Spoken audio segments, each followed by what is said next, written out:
This is the dawn of a new age. The new millennium of man has begun. This is the age of science, the age of technology, the age of the computer and the microchip processor. Around the world, computers and microchips are responsible for operating and monitoring big business, communications, transportation, and countless other areas of man's life. But on the dawn of his new age, January 1st of the year 2000, will man awaken to the sounds of science or the sounds of silence?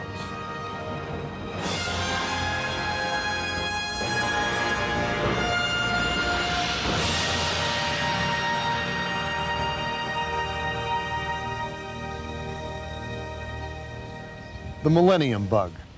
Much has been written and discussed lately about this so-called year 2000 computer bug.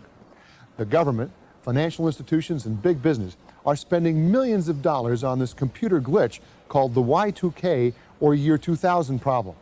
What is it, and why all the fuss?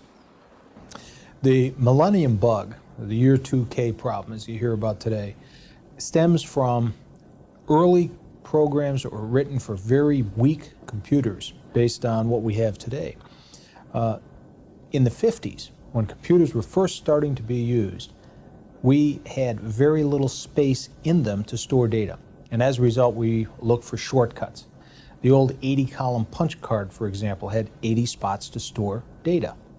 Well, if you had, say, September 1st, 1952, you could do it as 9/1/1952, or you could do it as 9/1/52 and save 2 spots. Well, those 2 spots were very valuable when you had a very expensive, slow, and small computer. And so programmers began to write 9/1/52, 9/1/62, and so forth. We knew way back then that this would cause a problem in the year 2000. But to be honest, everyone figured, well, that's 40, 50 years out. I'll be retired. I won't have to worry about this. And these systems will all be replaced. Unfortunately, people get into bad habits sometimes. I believe we've gotten into a bad habit. And for expediency, we just haven't made the change as we should have. And now, of course, the year 2000 is almost here, and these systems are going to run into a problem. The problem that we have when the year 2000 hits, when we hit December 31st, 1999, 11:59 p.m., here it goes. The problem will be that the computer will revert to 11/00. It won't know that it's the year 2000. It will think it's the year 1900. Well, stop and think what happens.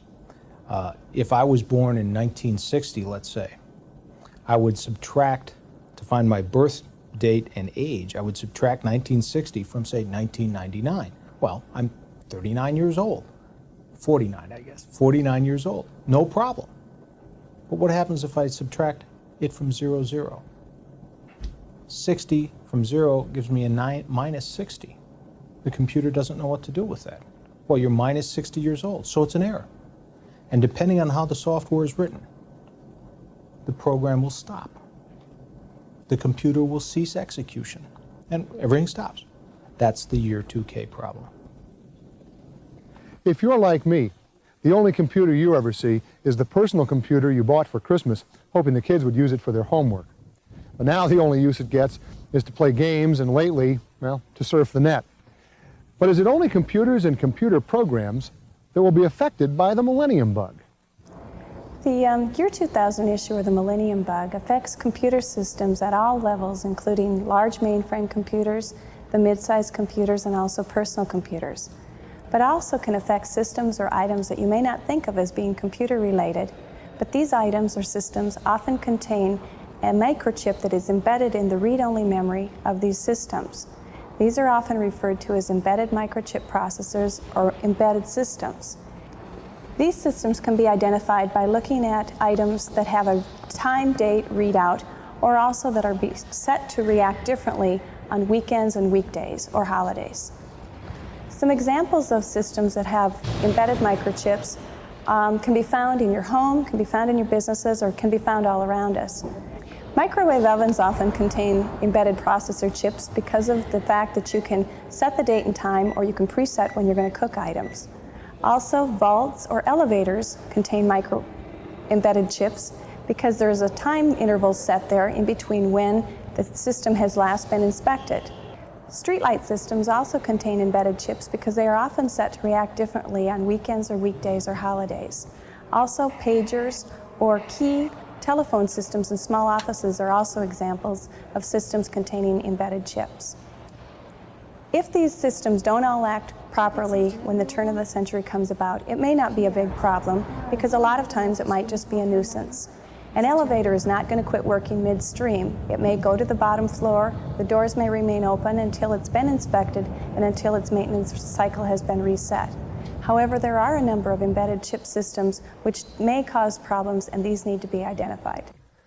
Now, I live in a small town, and I run my own business. And I don't depend on a computer to run my business or my life. So how can this so-called computer bug affect me here in my town or in my own home? Well, I think the most important thing about the year 2000 problem is that it shouldn't be viewed as doomsday or the end of the world. It is a technological bump in the road, but it will pass. We'll get beyond it, and we'll get on with our lives. But we do need to recognize that we could have some serious interruptions, and what can we do to make sure that we'll be okay until those disruptions pass. We need to look at Y2K preparation like we do for preparation for natural disasters. We don't get emotional, we don't scream and cry, we don't shout the world's coming to the end when we do earthquake or preparedness activities or preparing for hurricanes or tornadoes.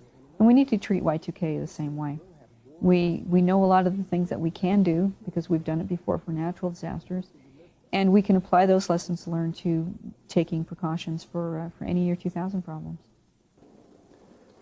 Power outages? Water shortages? Well, there are many, including top government officials, who simply don't believe that everything will fall apart when the clock strikes the hour of midnight on December 31st, 1999.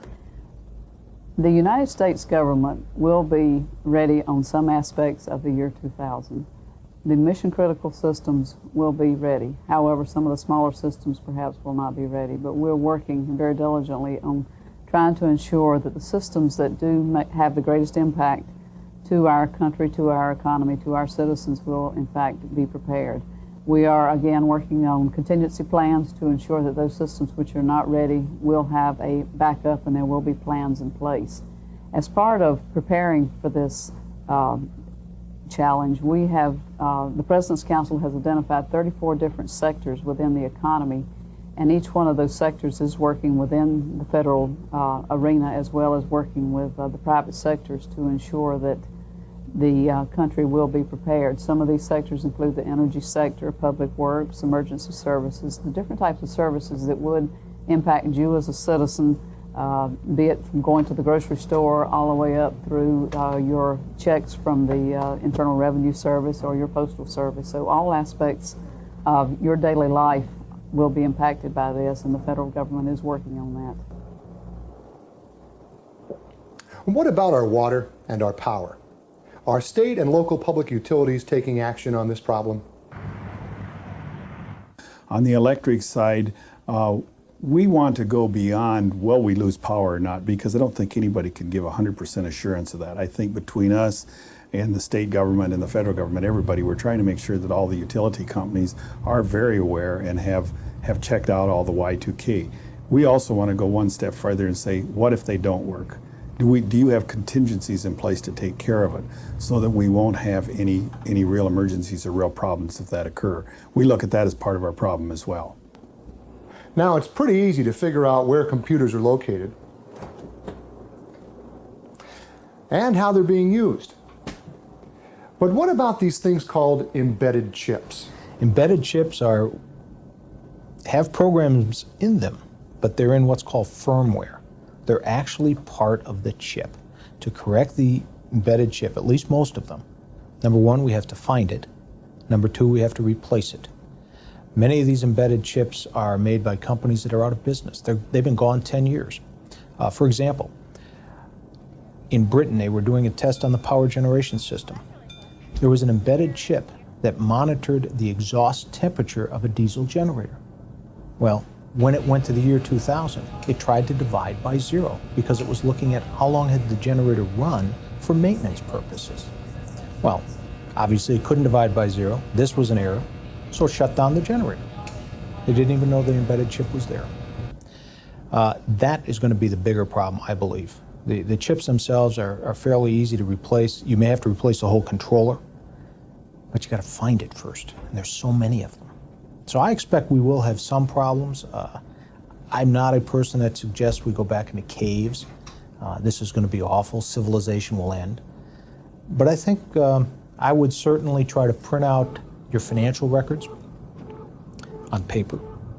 I would back up data that's very important to you in your business or your home. I would assume I could have problems and try to prepare for those. I personally would have some food. I would have a couple of flashlights, and I would be ready. I don't think we'll need them, but we prepare for hurricanes and winter storms, and I think this might be appropriate to prepare as well. You might be surprised to learn how many of these embedded chips are at work in your home. Some microwaves are date sensitive. Will you be able to program your VCR on January 1st? Dates can be programmed into video cameras as well as some still cameras. Will they work in the year 2000? The phone. There are countless computers, microprocessors, and chips that monitor, operate, and handle millions of phone calls throughout the world in switching stations on Earth as well as through satellites above. Are they going to work? The FCC was asked by a lot of end users for information about telecom companies, and in the beginning of this year started a more concerted effort to get general information about how they're doing with year 2000.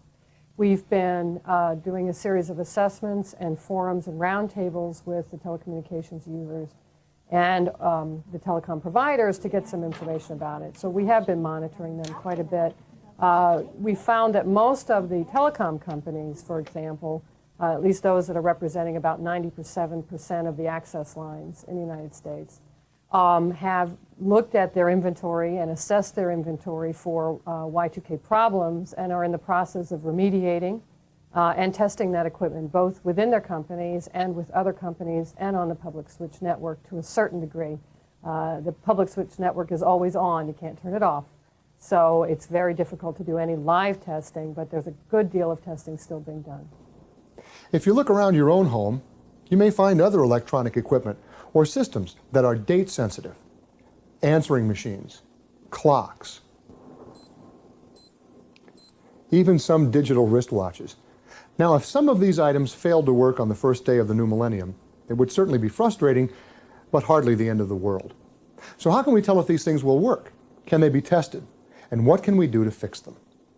The best way to test is, in my opinion, for a small business or a personal user, is to get a program like a Norton Utilities or one of the others that will go out and actually look at your hardware and software and see if in fact it's compliant.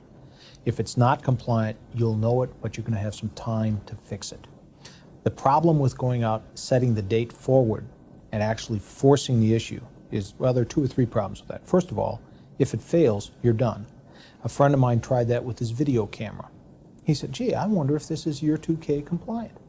So he set the date forward to 1999, December 31st, turned it off, waited a few minutes, the date flipped over, the camera now thinks it's year 2000, tried to turn it on, wouldn't turn on, had to send it back to the factory.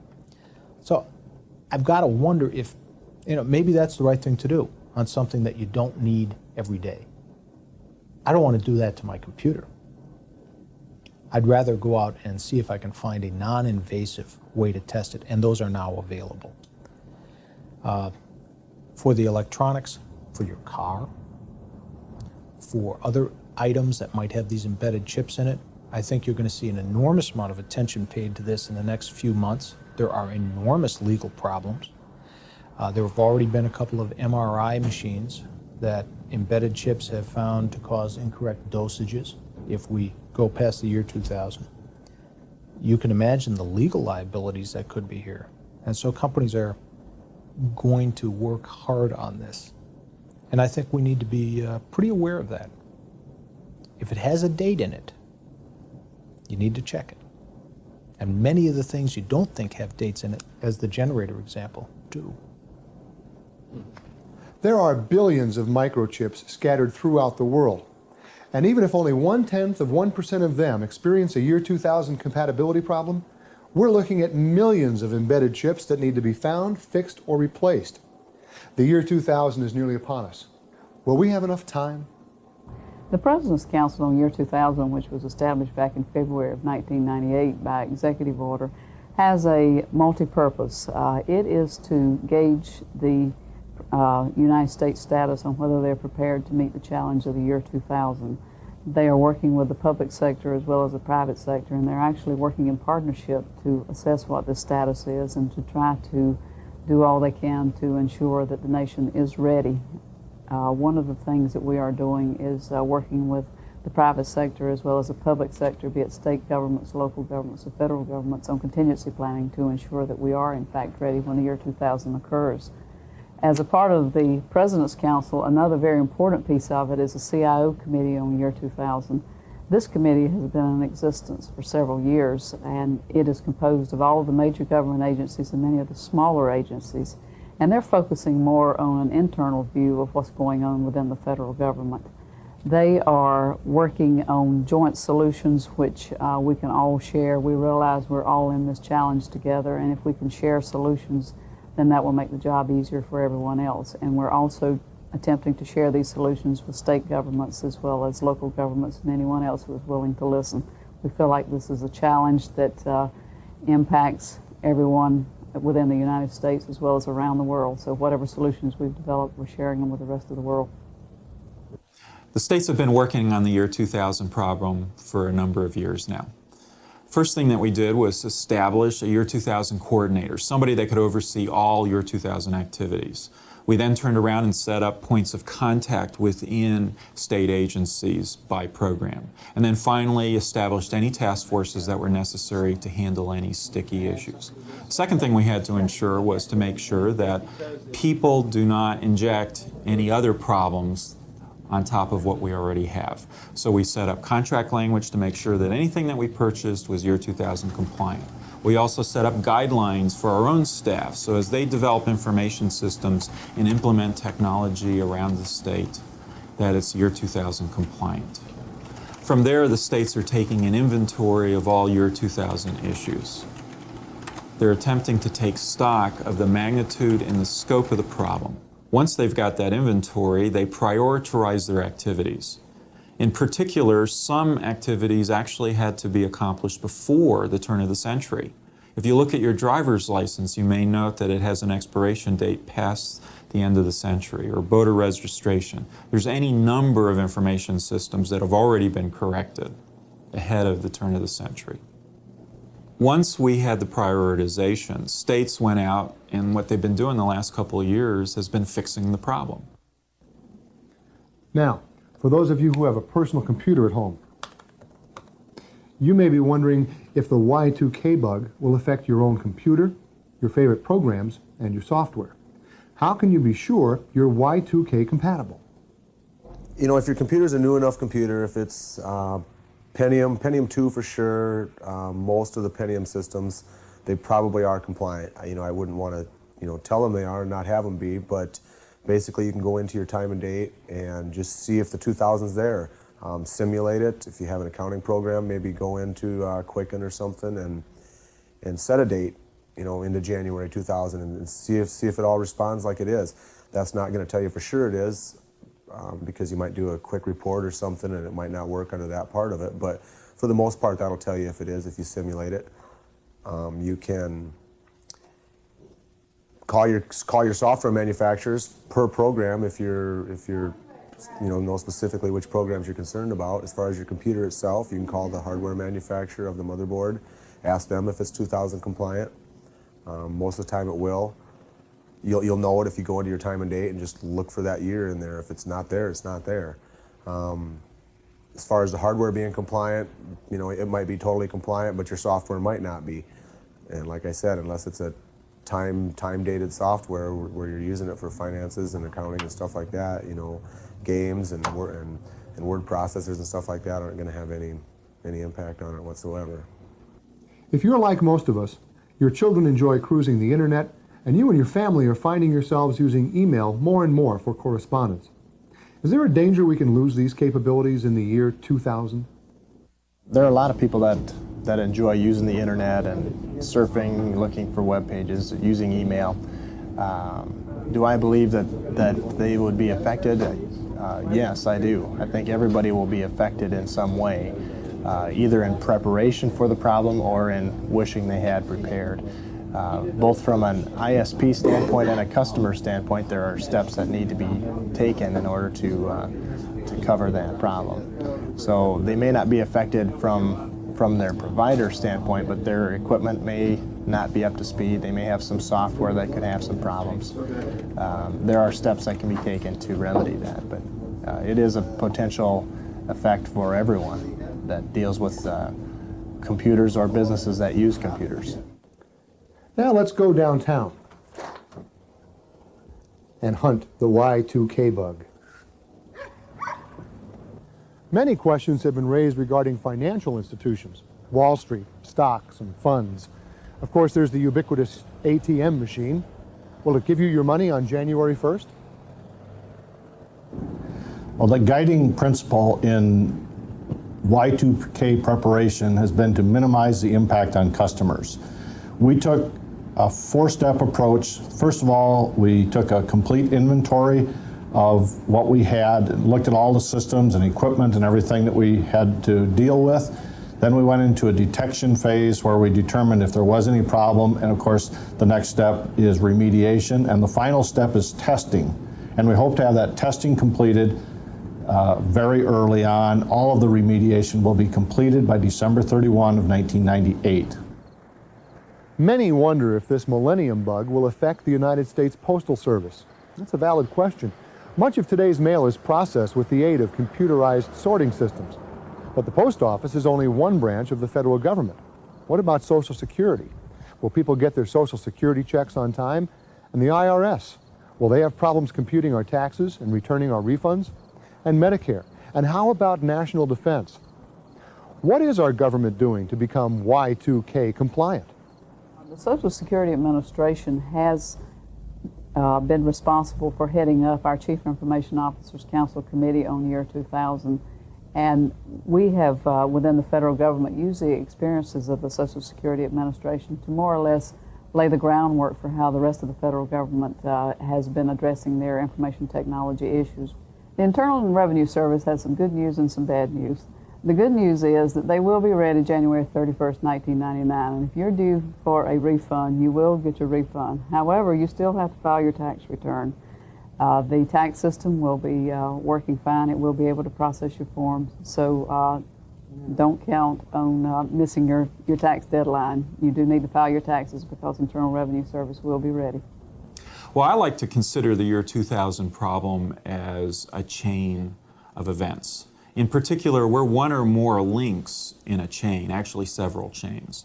So besides states having to deal with the issues of computers and networking technology and other infrastructure issues, the first thing they have to deal with is the fact that we exchange information electronically.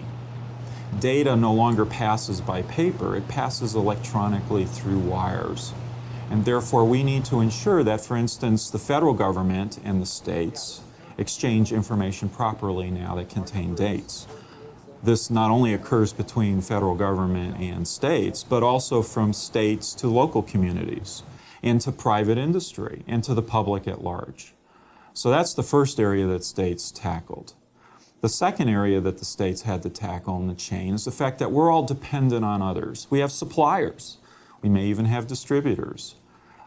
We have people supplying anything from paper and pencil to computer software and to police cars and fire engines and whatever the case may be. And so therefore we're dependent on a lot of people for a lot of things. But also on the reverse side of that coin, people are dependent on state government and on governments in general to provide services. Not only though are governments dependent on suppliers and these constituents dependent on state or local government, but also state and local governments dependent on their constituents. They need to get their tax revenue. They need to be able to ensure that the welfare check gets to the individual.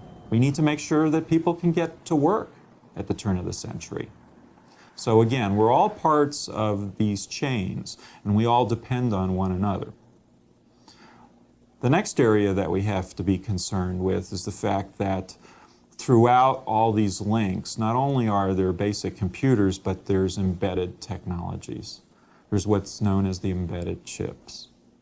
And there we have to continually look for and investigate what I like to think of as trying to find a lot of needles in a haystack.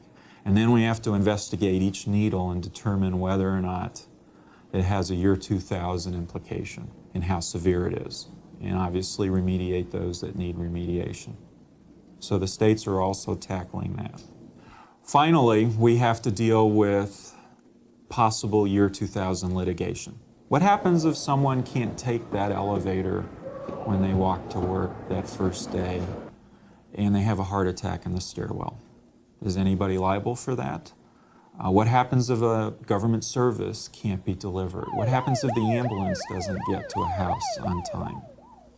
Are these going to be issues for litigation in the future? Unfortunately, we have a very litigious society, so this is something that governments are dealing with right now. What I can stress the most for folks is that government, whether it's state, local, or the federal level, wants people to recognize that, view this as a hurricane that's been spotted on the radar. We're not quite sure where it's headed. We have a general idea. We don't know exactly where it's going to hit. We may know how strong the hurricane is right now, but we want to make sure that people get prepared, that they get their flashlights, their batteries, they batten down the hatches. If they look like they're going to be in the direct line of the Millennium Bug, then they need to take appropriate action, move to higher ground. So that's really the basic goal of government right now, is to get people aware of the problem, help them find the tools to get a handle on the scope and the magnitude, and get prepared, because the hurricane's on the horizon. Hopefully, it's just a minor brush and we just get a little bit wet. The government and big business are spending millions of dollars and employing countless computer experts to prepare themselves for the new millennium. But what about the small businessman? I think it's really important for small businesses to get on board now. In particular, I'd have them view it as a business opportunity. What happens if your competitor stumbles? Can you be there to pick up their business, to pick up the pieces? You have several hurdles before you. You have to ensure that your organization, your plant, your office infrastructure is all year 2000 compliant. You also have to be concerned with suppliers and distributors. Are they going to be there for you at the turn of the century? Remember when we had a well-known package delivery firm go on strike? Companies that solely used that firm were affected. But companies that had multiple package delivery firms could shift their business to someone else. You may be able to capitalize on being year 2000 compliant sooner than later. Customers are more likely to do business with firms that they know are going to be here after the turn of the century. But don't wait. You're going to find that parts may be in short supply at the end of next year or in the first quarter of year 2000. And what about trying to get a hold of that technician from the factory to install something? So don't wait. Get yourself, get your organization year 2000 ready, and be there in case your arch rival stumbles, to pick up the pieces, to pick up the business. Do it now. Well, just like the citizenry, the businesses will be affected by worst case scenario, critical infrastructure failure or interruption. But also small and medium-sized businesses are more vulnerable because they seem to be less aware of the year 2000 problem. They also have less resources to draw on in terms of personnel and money in order to do remediation. However, small businesses may have an advantage because they're smaller, they're more flexible. So they can do good contingency planning that will allow them to continue to function and provide goods and services to the public.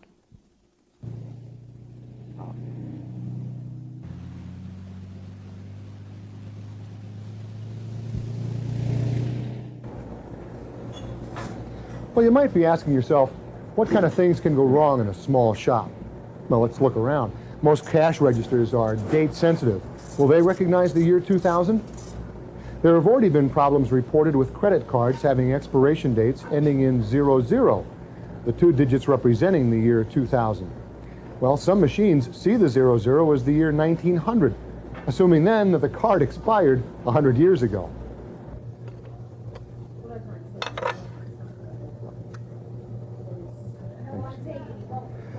The small businessman has other concerns as well. Take that print shop across the street. Most companies now use time-saving modern equipment to help them in their daily business. Many have offices where we can find date-sensitive equipment, like copiers, fax machines, time card clocks, security cameras, surveillance systems and alarms, elevators, and such things as automated sprinklers, heating and ventilating systems, just to name a few. There are so many things we now take for granted that are operated or monitored by computers and microprocessors. So what can we do to prepare ourselves? Preparation for the year 2000 issue consists of a few basic steps, which should first start with the naming or the identification of a year 2000 project coordinator or manager within your business unit. This person can spearhead the issue and can be a reporting mechanism to have the people filter the information to them, and they can report the progress as to how people are going or how they're going about this, resolving this situation. The 4 basic steps that you need to follow to address the year 2000 issue consist of awareness, analysis, remediation, and certification. The awareness step, the first step, consists of really taking an inventory of all of those items out there that are going to be affected by year 2000. You need to think about what hardware, what software systems you have. Think of those items that have embedded chips, and then think beyond the obvious. If you don't understand or don't know the issue well enough, you maybe need to first educate yourself a little bit on the year 2000 issue. And you can do this by going to the library. There's a lot of periodicals and information in the libraries that contain information on year 2000. Also, in the news media, the internet also is a good source, or just by talking to friends and business associates. You can identify what it is you need to be going after and follow through with your inventory step. The second step is an analysis step, and what you need to do here is take that inventory list that you put together and analyze each one of those items on the list to determine whether or not those items are going to be year 2000 compliant or not. This step is going to involve getting some vendors involved and also the manufacturers of some of the items that are on your list. You're going to need to solicit help from these folks, and you're also going to be getting their guidance, and they're going to be probably making some of the changes and doing some of the testing for you as well. The third step that you need to follow is remediation. This step involves actually making the changes. You've started out with your inventory list, you've pared that down because you've analyzed which items need to be remediated, and now you're making the actual changes. This might involve buying some software upgrades if you're dealing with software. It might be replacing hardware, it might be replacing the actual unit, or you might even decide that you can do without it. But you need to make the changes now. And then another portion of the remediation phase is testing. You need to test it, make sure it's working properly in the environment that you're in now, and put it back into production so you can use it. The fourth and final step is certification. And this step involves testing. It's a little beyond the testing and the remediation phase, but it's testing the system or the item in a year 2000 compliant environment so that you can be assured that it's going to work correctly in the next century. I almost forgot. The on-time delivery of supplies may not be a sure thing. Just because you're prepared for the year 2000 doesn't mean all the people you do business with are going to be Y2K compliant. Like the links in a chain, we're only as strong as the weakest link. So it might be a good idea for you to talk with your suppliers ahead of time and be prepared. Well, we've looked in our homes, at business, both big and small, and our federal government. What about our local city and county governments, our emergency services? Is anything being done to make them aware and to bring them into the new millennium with as few problems as possible? The states are primarily working with local governments to ensure that they're aware of the problem and that they can find the necessary resources to resolve their year 2000 issues. In particular, you will find many state agencies sending people out in various forums, whether it's a school board meeting or whether it's a county commissioner's annual convention, whatever the forum, they're out there to ensure that people know where to look and can also ask questions and gain from the experiences of state government on this issue. In particular, people are going to find an awful lot of information out on the internet. There are various websites in many states that tackle every aspect of the year 2000 issue. From there, you will find states working with various regulatory bodies, such as the Public Utilities Commission, to ensure that those regulated industries, those basic infrastructure needs of local communities will be there in the year 2000. But state government can't do it all. The local communities, through their local governments, are going to have to tackle this issue, just like state government has tackled its issues relative to the year 2000 problem. The Millennium Bug doesn't differentiate between a large metropolitan area and a small town. It's going to hit each of us to some degree. State government is here to help ensure that state services are available and that you are aware of the problem and that you have the necessary, that you can find the necessary resources to resolve your particular issues with the year 2000. The federal government is working closely with the state governments, and we're starting to work with the local governments as well. I mentioned some of the associations that we're working with, such as the National Association of County Governments, the National Association of State Information Resource Executives. So we are working with them. My philosophy on year 2000 is all the solutions that we have developed have been developed at taxpayers' expense, and I want to give these solutions away. We're all meeting this challenge together. We have a lot of resources that are available. We have developed 6 brochures on the year 2000. One of the brochures is aimed primarily at citizens. It is to be mentioned in Parade magazine, and it will be available through the Consumer Information Center in Pueblo, Colorado. So this is one way people at the local level can find out more about year 2000. We have developed several white papers on the year 2000, which would be useful to county and state governments as well as citizens. These are available out on our websites, again, which are available at the local libraries. We have also been doing presentations. I have traveled everywhere from London to Denmark to Oregon, Texas, California, trying to give away what the federal government has developed on year 2000 solutions. We have a lot to offer, we feel, and we want to share this with anybody who is willing to listen. One of our primary focuses is outreach, and my staff works very diligently between the brochures, the websites. The websites are very popular, so our philosophy is to give it away. Another thing that we have developed is close alliances with some of these state associations, and we are trying to iron out some of the problems that could possibly occur, such as the data exchange. We have met with state officials on several occasions to try to come up with solutions on how we can have a smooth exchange of information with the state governments, and we work very closely with them.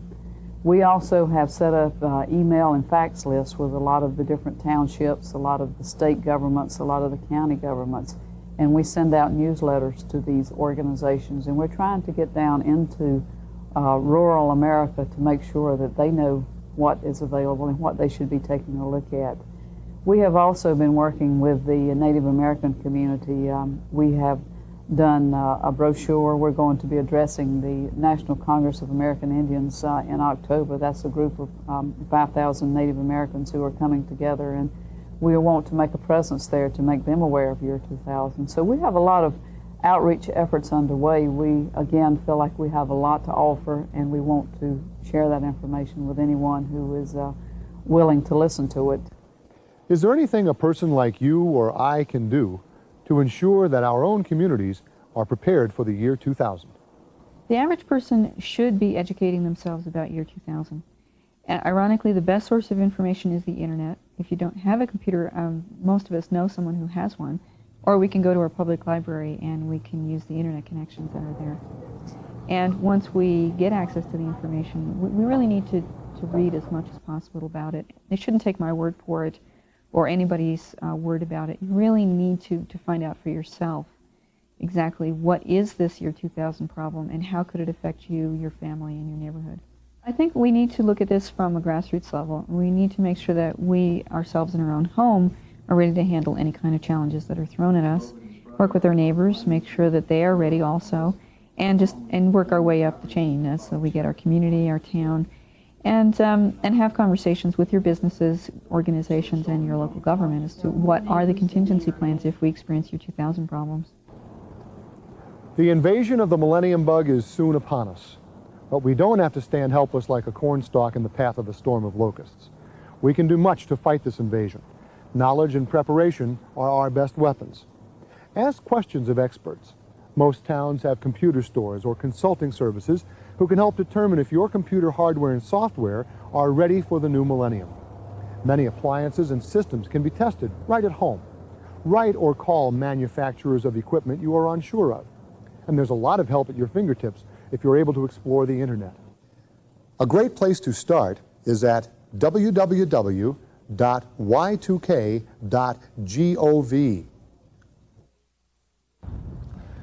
Soon the sun will set on the 20th century.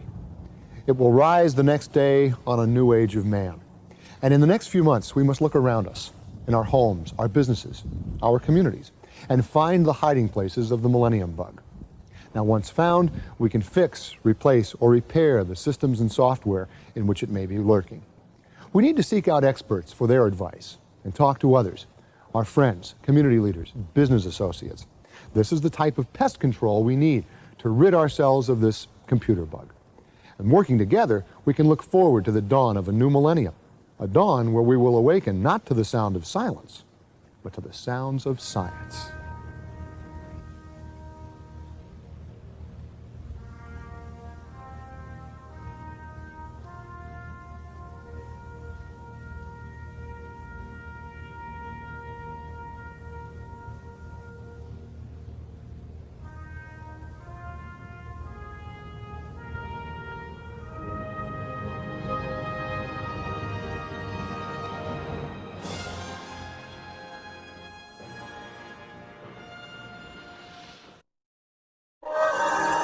This is PBS.